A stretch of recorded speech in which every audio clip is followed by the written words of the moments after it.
Амар мэнд байцгаана уу? За, өнөөдрийн сэдв маань ичих гэдэг сэдвийг ярихаар шийдсэн. За, миний амьдрал угаасаа 23 оноос хойш ингээд явж исэн тэрийг л яриад байгаа гэсэн үг. Тэгэхдээ энэ өөрчлөлт шинжилт бол ер нь бол 23-аас 24-ийн оны хооронд ингээд энэ өөрийгөө таньж ихсэн зүйлсүүд ингээд явагдаад байсан гэсэн үг шүү.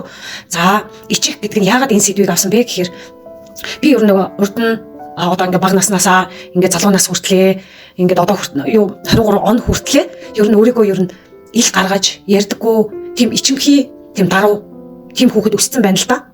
Энэ бас юунаас үүдэлтэй бэ гэхээр гэр бүлийн бас харилцаа нөлөөлж байгаа.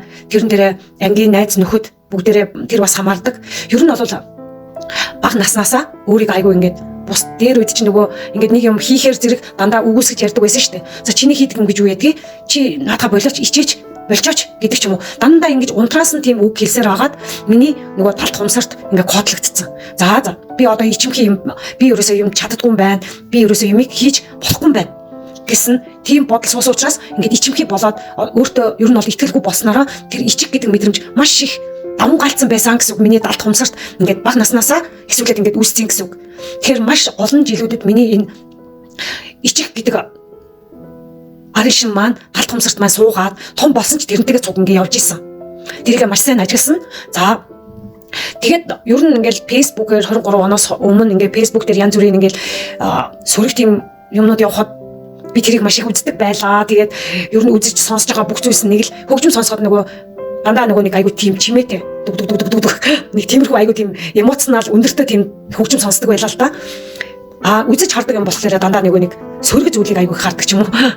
Тэгээд тиймэрхүү байдлаасаа болоо ер нь бол миний өөрийгөө ерөөсөө мэдэхгүй хүн юм чинь ер нь бол аль тийм сөрөг зүйл рүү ерөөхдөө татагтаад тэгээд ичих өөрийгөө юу нэг контент хийнэ гэж би өөрийгөө ерөөсөө бодож төсөөлж байгаагүй юм байна лээ. Ягаад гэвэл бага наснасаа ингээд далд хумсартаа би чадахгүй би чи одоо нэг юм хийсэн дандаа буруу эн чин ийм гэдэг дандаа нөгөө нэг ах эгч дүүнэрээ ингээд дандаа ийм нэг шахалтанд бас том болсон л та тэр маань бас маш их нөлөөлж байгаа байхгүй юу. Тэгээд за ер нь бол ийм байдаг юм байна. Одооноос ер нь би өөрийгөө нэг тийм тэгэл өөрийнхөө ордны зурхааг ингээд сонсохоор зэрэг ийм чадвартай гэл ингээд яана. Тэгэхээр энэ ч худлаа ахтай надад бол ийм байдгүй штэ гэл өөрийгөө дандаа үгүйсгэж ярьдаг. Тийм зүйлээсээ болоод өөрийгөө айгүй ичиж гардаг байсан. Бусдаас дандаа өөрийгөө хязгаарладаг байсан. Миний чаддаг юм гэж юу ах вэ гэж өөрийгөө дандаа дутуу үнэлдэг байсан. За энэ бол миний жишээ. За бусад хүмүүсийг одоо ч гэсэн би харж байгаа. Хүмүүс айгүй ичимхий байгаад байгаа байхгүй юу? За одоо ч гэсэн ингээд миний энэ зүйл буруу болчих үе дээ. За буруу яарчих үе дээ гэсэн тийм ажиглалт надад одоо ч гэсэн анзаарэгддэг. За бясалгал хийгээд ингээд явж байгаа бол би одооноос ингээд 23 оноос хойш ингээд өөрийгөө өөрчлөөд ингээд явж хахад би одоо өөрийнхөө дотоод сэтгэлийг ингээд та нартаа ямар замналд оруулж ийсэн аа ингээд ярьж байгаа байхгүй юу? Тэгэхээр бясалгал хийснээр би маш их өөрчлөгдөж өөрийнхөө байгаагаар нь хүлээн зөвшөөрөөд ингээд ичих гэдэг мэдрэмжийг өөрөөсөө орхисон гэсэн үг. Одоо ингээд бясалгал хийдэггүй ч юм уу хийдэгч бай бас ингээ янз бүрийн хүмүүс бас байгаад байна л та. Тэгээ ангилалтай. Тэгэхдээ ингээ бясалгал хийж байгаа хүмүүс маань болохоор ер нь за нэг амар тийм юу яаж яах вэ? Өөрийгөө нэг тийм илэн талангүй байлгаж яах юм гэж бас дарддаг юм шиг надад санагддаг. За бясалгал хийдэггүй хүмүүс маань болохоор зүгээр л юмаа хийгээл явж. Нэг иймэрхүү хандлага маш их ажиглагддаг. Надад тэгж санагдчихсэн л та. Тэгэхээр за заавал өөрийгөө илчлээл ингээ над шиг ингээ яриад халахгүй л те. Тэгэхдээ ер нь бол бясалгал хийж байгаа бол ер нь нэг их тэгж олонд өөрийгөө тэгж яагаад шаардлагагүй гэсэн тийм нэг айдас тийм нэг ичгүүр өөртөө байгаад байдаг юм шиг санагддаг байхгүй юу. Тэгэхээр миний болохоор би одоо 23 оноос хойш ингээд өөрийгөө хайрлаад өөрийгөө дүн шинжилгээ хийгээд ингэснээсээ ичих гэдэг мэдрэмжийг хүртэл би өөрөөсөө олж таньж ийн. Тэгснээрээ би улам илүү өөрийгөө таньснараа би улам илүү өөрийгөө бүр ингээд дотоод ертөнцтэйгөө нэлээд олон жил ингээд аяллаа л да. Тэгээ яг энэ миний гаргаад байгаа энэ сэдвүүд маань бурхад маань бас нэг нэгээр ингээд өөдөд юм шиг санагдсан шүү дээ. Яг л ингээд миний оруулаад байгаа контентууд ингээд нэг нэгээр ингэж өөрлөн ингээд бясалгал хийж байгаа хүн рүүгээ ингээд нэг сэдвэр ингээд оруулдаг юм байна лээ.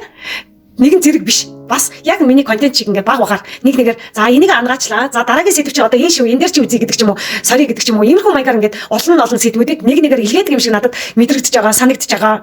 Тийм болохоор одоо болохоор би тэр ичих гэдэг зүйлээс тэр ичгээсээ илүү харин би өөрийгөө бүр ингээд хүлээн зөвшөөрөөд маш сайхан ингээд 50 урсгалаараа өөрт бусдад бас ингээд гой туслахсан би өөрөө ийм замлаар явж ирсэн шүү. Энэ үг маань бас хүрснээрээ бусад хүмүүс бас өөрийгөө өөрчлөх тийм боломж байгаа шүү гэдгийг л ойлгуулах гал ийм жижиг хэсэг контент хийгээд яваад байгаа гэсэн үг л дээ. Тийм учраас Ер нь бол би ярих ёстой тийм өгөгдөлтөй хүнэлтэй тийм болох дээр ер нь ярьж байж миний ингээд дотоод хүч чадал маш гоё ингээд тэнцвэртэй явдаг тиймийг хүн юм шиг байна лээ. Би өөрийгөө судлаад л байгаа. Тэгээ маш их сонирхолтой. Тэгээ ичиг гэдэг зүйл бол хүнд ер нь хэрэггүй юм аа. Ичгснээсээ болоод өөрийгөө маш их дарддаг юм аа. Доош нь дардаг. Тийм болохоор маш их тийм ичдэг айдас тийм мэдрэмжтэй болоод бясалгал хийж үзээрэй. Тэгснээрээ тэр бүхнийг орхиж чаддаг юм аа гэдгийг маш их хэлмээр санагдчих байна. Тэгэхээр ер нь ичиг гэдгийг бол өөрийгөө илэрхийлэх нэг процесс гэж ойлгоорой. Тэгснээрээ та илүү их хөгжин дараагийн шатууд чинь гарч ирдэг юм а гэдгийг хэлмээр санагдаад байна л да. За тэгээд өнөөдрийн сэдв маань ингээд өндөрлж байна. Ичиг гэдэг сэдвээр та бүхэн маань дүн шинжилгээ өөрсдөө хийж үзээрэй. Миний хувьд бол ийм замлаар ингээд өөрчлөгдөд явж исэн хүн байна л да. За урд нь бол нэг жишээгээ мартсан байна. Facebook дээр ямар нэг зүйл ингээ комент бичих гэхээр би маш их айдастай. За буруу бичих юм болов энэ ингээл буруутчих бах та гэдэг ч юм уу бас ингээд иймэрхүү байдлаар би өөрийгөө маш их дарж исэн. Урд өмнө нь бол тийм бясалгал хийхээс өмнө ерөөсөө нэг комент бичих гэхээр л за энэ бас буруутчих бах та. Бусдын хэл ам идчих үедээ гэдэг ч юм уу маш их айдастай. Тийм их өөрийгөө ичсэн тийм мэдрэмжээрээ өөрийгөө маш их дарж исэн тийм үеуд байсан. Тийм болох дээр хүмүүс та бүхэн маань энэ бүхэн дээр дүн анализ хийгээд өөртөө аль болох эерэг зүйлийг нь авч үлдээрэй гэж хэлмээр байна. За та бүхэн маань лайк, subscribe дараарай. Бусдад бас түгээгээрэй. Сайхан сэтгэлийн комент бас үлдээж байгаарай. Тэгээ та бүхэндээ амжилт хүсье.